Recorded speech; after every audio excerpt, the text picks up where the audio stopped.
घर संसारासाठी फक्त 2-3 दिवस शिल्लक राहत होते. 2-3 दिवसाचा काळ ठरला का पुन्हा पताका घेतली की निघाले वारीवर. पण आमाईनं कधीच तक्रार केली नाही.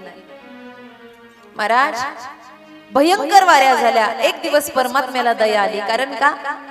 ताकद संपली होती, वय वाढलं होतं. कंठापर्यंत येईस तर भगवंत सुद्धा परीक्षा पाहतो. मग कुठेतरी त्यालाच दया येते ना बाबा.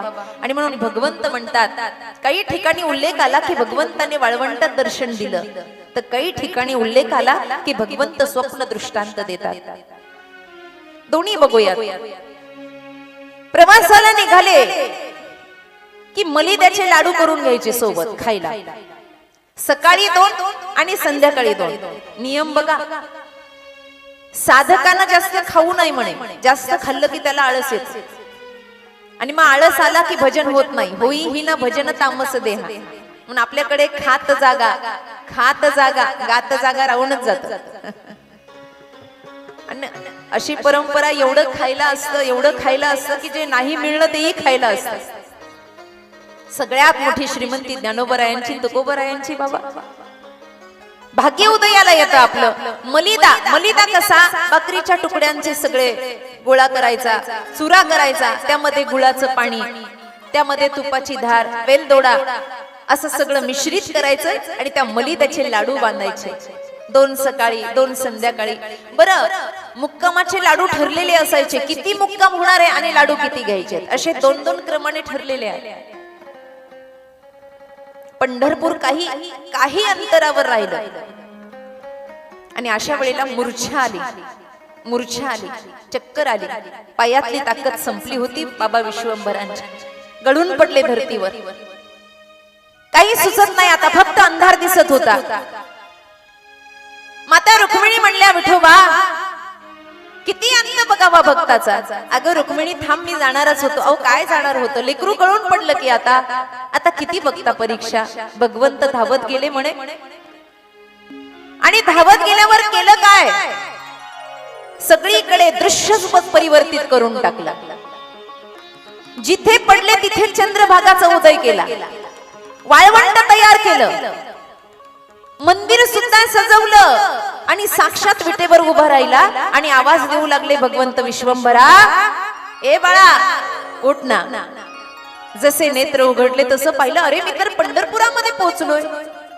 अरे बापरे, मला एवढंच आठवतं की मी चक्कर येऊन मूर्छा येऊन पडलो आणि मी पंढरपुरामध्ये आहे. पहिला भक्त असा होता त्यानं देवावर विश्वास ठेवला नाही. देवा तुझा आगाऊपणा जगाच्या समोर चालेल, माझ्या समोर चालणार नाही. भगवंत म्हणले, का रे विश्वंभरा? नाही म्हणे, एवढ्या लवकर पंढरपूर येऊच शकत नाही. थांब म्हणे देवा. ती झोळी पाहिली तर एका मुक्कामाचे लाडू शिल्लक होते. देवा खोटं वागतोस? देवाला सुद्धा मन भावना आनंद व्हावा एवढी विश्वव्यापी भक्ती ज्यांची आहे ते बाबा विश्वंभर आहे. ए विश्वंभरा ऐक ना बाळा, आता तुला माझ्याकडे यायची गरज नाही. योग्य वेळ आली की मी तुझ्याकडे येतो. बरं आता वारी करू नको. वारी जन्मा मरणाची वारी.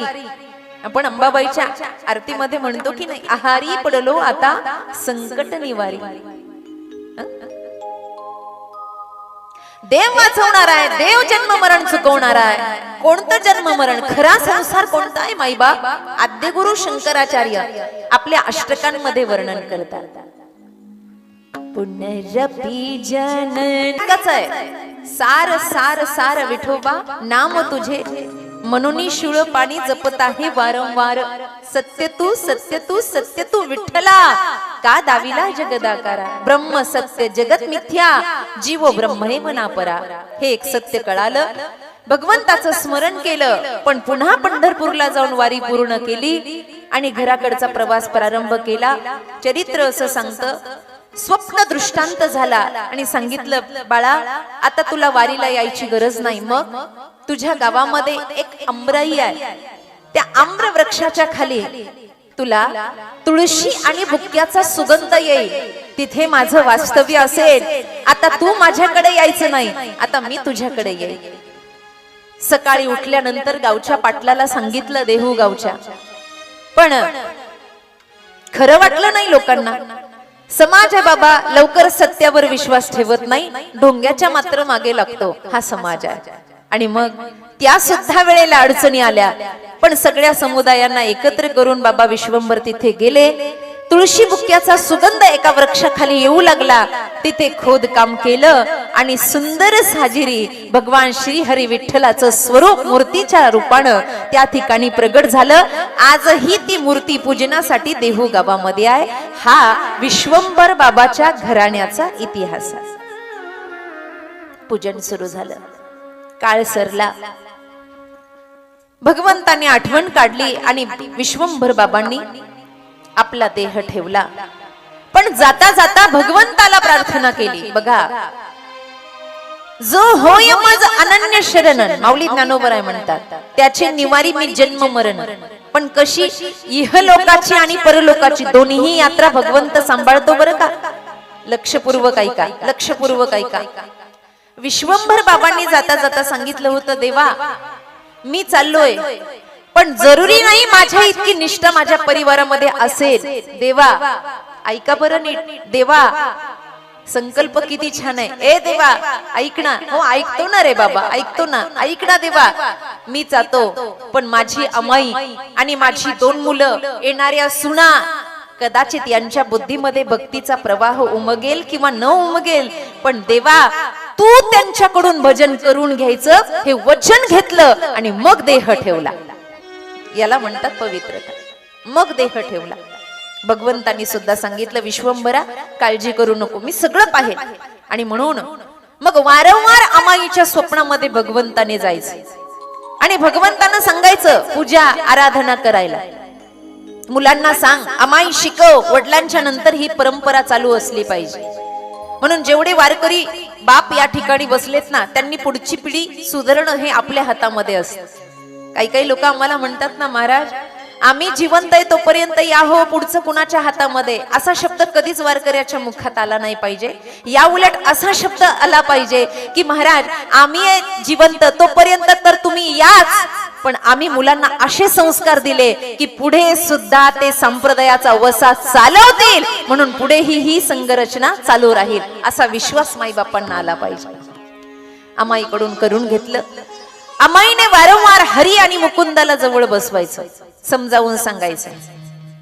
हरी आणि मुकुंदानं त्याच्याकडे लक्ष द्यायचं नाही. आई अगं हा परमार्थ चालत असतो, पण व्यवहार सुद्धा पाहला पाहिजे, व्यवहार सुद्धा समजला पाहिजे. दोघांची विवाह झाली, चांगल्या घरातल्या मुली सुना म्हणून घरामध्ये आल्या, पण मुलं काही ऐकत नाही. अशा वेळेला एक दिवस अमाईला दृष्टांत दिला देवाने. हे बघ, काही कारणास्तव राजाचं सैन्य म्हणून तुझी मुलं युद्धासाठी जातील, पण क्षणार्धात त्यांना मृत्यू प्राप्त होईल. नीट ऐका, मृत्यू प्राप्त होईल. अमाई खडबडून उठल्या, मुलांना जवळ बोलून घेतलं आणि मुलांना सांगितलं, बाळांनो काही झालं तरी तुम्ही घर सोडून जायचं नाही. म्हणले आई का? मला विठ्ठलाने दृष्टांत दिलाय की तुझी मुलं जर घर सोडून गेली तर त्यांना भर दुपारच्या वेळेला मृत्यू प्राप्त होईल. आईनं सांगितलं, पण मुलांनी लक्ष दिलं नाही. आई भूक लागली, जेवायला वाढ. जेवता जेवता मुलं आईचं हसू उडवू लागले. आई स्वप्न कुठं खरे ठरतात का ग? असं कुणाचंही मनावर घेते, देव कुठे स्वप्नात येत असतो का? आणि अशा वेळेला दोघांची वार्ता सुरू झाली. थोडं धन जमवलं पाहिजे, थोडा व्यवहार पाहिला पाहिजे. चला आपण राजाच्या दरबारामध्ये जाऊ. आणि म्हणून ते राजाकडे गेले. त्या ठिकाणी राजाने त्यांना आदेश दिला आणि युद्धासाठी आपत्कालीन त्यांची निवड केल्याबरोबर त्याच दिवशी युद्ध करता करता रणांगणामध्ये हरी आणि मुकुंदाला मरण आलं आणि दोनही पुत्र गेले. आता मात्र अमाईचा संसार पुन्हा एकदा उघडा पडला. एका स्त्रीला दिवस गेले होते, पण एकाची पत्नी मात्र सती गेली. तेव्हा सती जाण्याची परंपरा होती. अमाईच्या डोळ्यातलं पाणी थांबत नव्हतं. देवा आता काय करू सांग. नातवाला आणि सुनबाईला 9 लाख उमरे हे गाव आहे मावळामध्ये, पुणे जिल्ह्यामध्ये. देहू पासून अगदी जवळ आहे. तिथे ते सुनबाईचं माहेर आहे. 9 लाख उमरे गाव. त्या गावामध्ये पाठवून दिलं महाराज. बाळंतपण झाल्यावर आता पती नाही, आता कसं जायचं म्हणून ती तिथेच राहून गेले. अमाईने मात्र जशी होईल तशी भगवंताची भजन भक्ती, भगवंताचा अभिषेक जसा वेळ मिळेल तसा करायचा आणि भगवंताच्या ठाई मुरायचं. एक दिवसाचा काळ असा आहे, अमाई गेल्या, अमाईला निरोप आला, देह ठेवायची अवस्था अमाईची आली. भगवंताचं साजिर स्वरूप, भगवंताचं स्वरूप ध्यान करता करता अमाईनं आपला देह ठेवला. आणि त्यावेळेला सगळं गाव साक्षीत्वानं बघत होतं की त्या अमाईच्या मातीसाठी अर्थात मैतीसाठी सुनबाई आणि नातू आला ज्याचं नाव विठ्ठल आहे. ते आले, त्यांनी सगळा विधी केला, गाव जेवण दिलं, हे सगळं सगळ्या गावांना पाहिलं.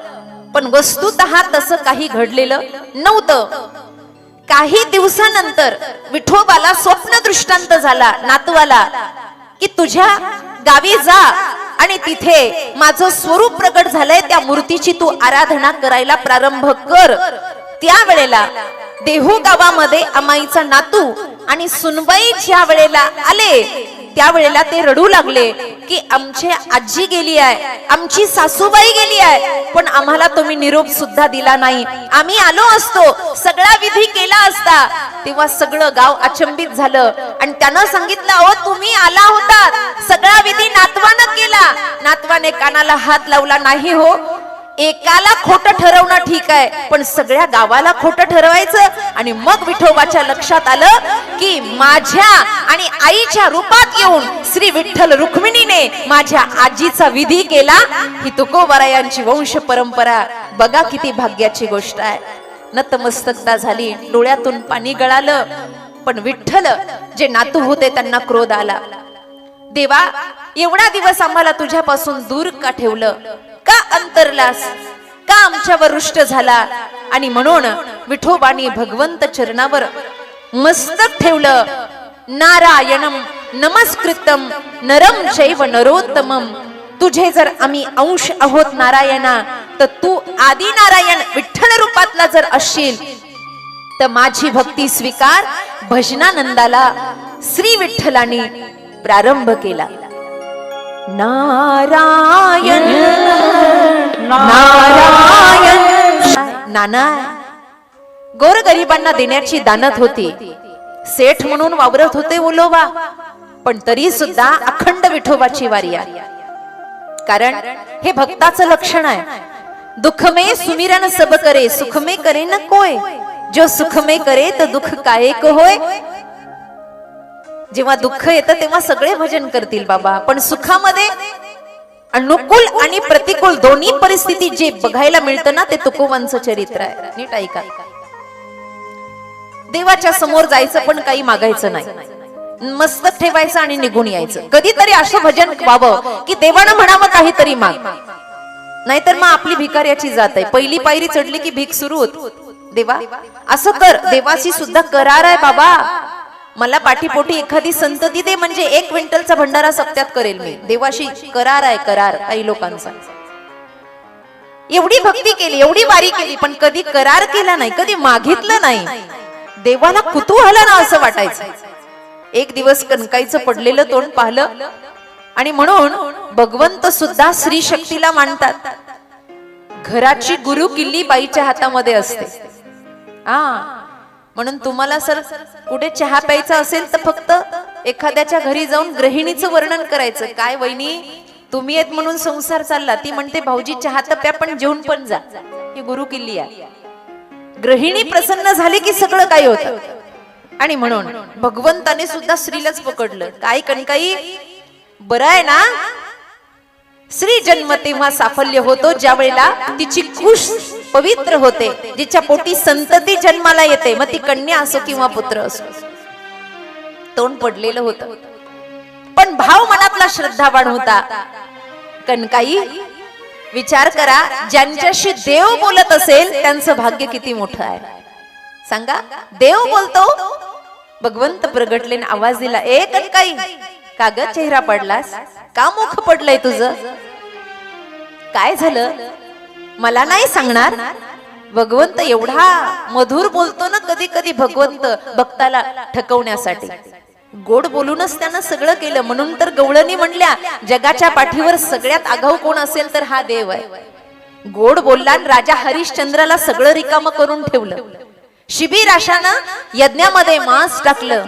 गवळणी म्हणतात, हा एवढा गोड बोलाय ना की आम्हाला सुद्धा वेड लावलं याने. हा फार आगाऊ आहे. ए कणकाई, मला नाही सांगणार आणि नाहीतरी तुला माझ्याशिवाय कोण आहे ग? का रावळामध्ये आलं की तोंड पडतेस? मग कणकाईनं मान खाली घातली. तुला ठाऊक नाही करे विठोबा, एका स्त्रीचं दुःख तुला नाही कळणार. सगळं गाव म्हणतं 40 वर्ष झाले लग्नाला, पण अजून कुस माझी उजवली नाही. हे तुला नाही तर अजून कुणाला कळणार? बस तेवढाच आधार घेतला, कारण तुकोबरायांच्या वंशाचे एवढे उपकार होते देवावर. तुम्ही म्हणताल देवावर? हो, जर भक्ताने देवाला काही मागितलं नाही ना तर देव सुद्धा ऋणामध्ये राहतो भक्ताच्या. म्हणून साधावया भक्ती काज नाही लाज. हे प्रमाण का आलं माहितीये? ते ऋणातून मुक्त होण्यासाठीच आलं. तेवढाच एक आधार पकडला. कणकाई, काळजी करू नको, माझ्या आशीर्वादानं पुत्र प्राप्ती होईल तुला, काळजी करू नको. आणि मग भगवंतानेच दिलं म्हणल्यावर ते गोड असणार आहे. मग आले सावजी, मग आले तुकोबराय, मग आले कान्होबराय.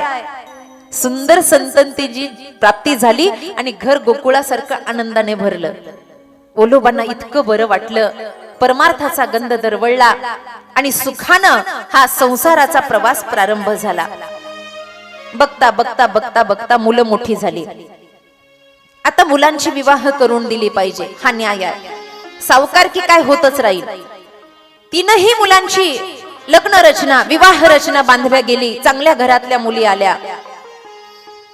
सुंदर विवाह सोहळा संपन्न झाला. आता 3 मुलं, 3 सुना घरामध्ये आल्या. आता काय, घराचा व्याप अजून वाढला, जबाबदारी अजून वाढली. पण धन भरपूर होतं, नाही नाही म्हणता चालतच राहिलेलं होतं. अशा वेळेला भगवंताच्या आशीर्वादानं मोठा झालेला मुलगा सावजी हा वैराग्यवान निघाला. याला वैराग्य प्राप्त झालं आणि वैराग्य प्राप्त झाल्यावर याचं संसाराकडे दुर्लक्ष झालं महाराज. एक मुलगा झाला संतोबा, ज्याचं नाव आहे, अर्थात तुकोबरायांना रुक्मिणी नावाच्या पत्नीपासून. पण तीही आजारपणाला प्राप्त झाली.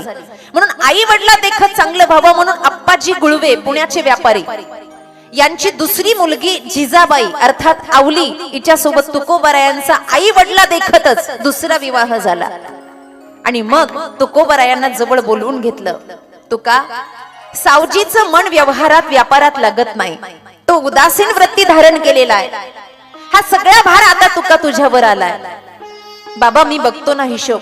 कान्होबा अजून छोटे आहे. सगळी घराची जबाबदारी खांद्यावर घेतली श्री संत तुकोबरायांनी. आणि मग व्यवहार एवढा नेटका ठेवला की गावातली लोक म्हणायला लागली, वलोबाचा दुसरा चिरंजीव फार बुद्धिमान आहे बरं, त्याला हिशोब फार कळतो, फार व्यवहार की, फार सावकार की कळते, असं म्हणता लोक वाहवा करायला लागली. लोकांना विश्वास आला की हा वलोबाच्या कुळाचा उद्धार करणार आहे. कारण का, लोकांच्या नजरेत पैशाला महत्व होतं. पण खरं आहे लोकांचं, हाच मुलगा वलोबाच्या कुळाचा उद्धारच करणारा निघाला. पुढे दिवस चाललेले होते महाराज. दिवस सरता सरता सरता सरता जशी उदासीनता तुकोबरायांची वाढली, ती वाढण्याचं कारण होतं, ओलोबा भजनाला बसायचे, सगळ्या परिवाराला घेऊन बसायचे. भजनानंदाचा आनंद वाढला आणि भजन करता करता करता करता दिव्य प्रकाश हृदयामध्ये प्रगट व्हायला सुरुवात झाली. कारण का, देवाचा प्रभाव आता वाढला. आणि मग सावकारकी करता करता कुठेतरी एका झाडाखाली तुकोबरायांनी बसायचं आणि भजन प्रारंभ करायचं. आता गंमत अशी झाली, जोपर्यंत भजन नीट चाललेलं नव्हतं तोपर्यंत सावकारकी नीट चालली होती. पण आता भजन नीट सुरू झालं आणि सावकारकी बंद पडली. आता मात्र दुष्काळाचं सावट आलं आणि सावकारकी बंद पडायला लागली. जिथं भजन आहे तिथे परीक्षा आहे, कालच्या चरित्रामध्ये आपण अभ्यासलं.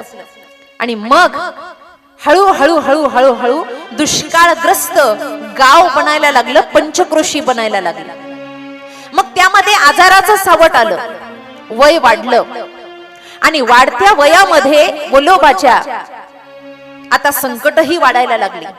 त्यावेळेला तुकोबरायांना बऱ्यापैकी भजनाचा आनंद निर्माण झाला होता. आता तुकोबरायाचं संसारातही मन लागत नव्हतं. मुलोबाने एक दिवस विचारलं, तुका काय होतंय रे? घर व्यवहार चालावा म्हणून तुझ्या हातामध्ये दिलं, तर तूही सावजी सारखंच करतोयस. कुठे असतो इतका वेळ? बाबा, मंदिरात गेलं की निघूशीच वाटत नाही, तिथेच बसावंसं वाटतं.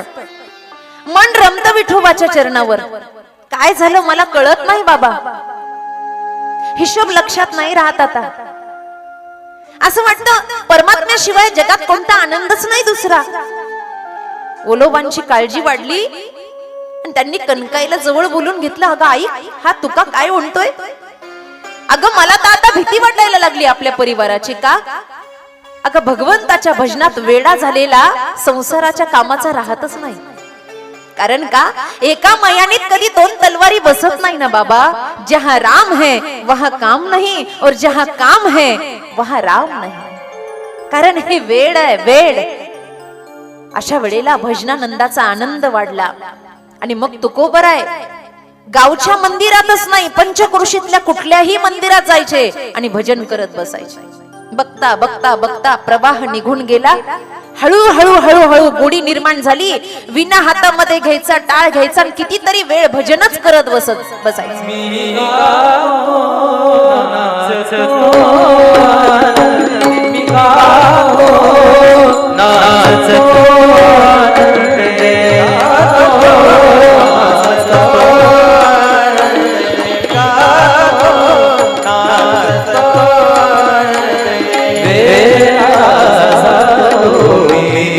वचन दे मी वचन दे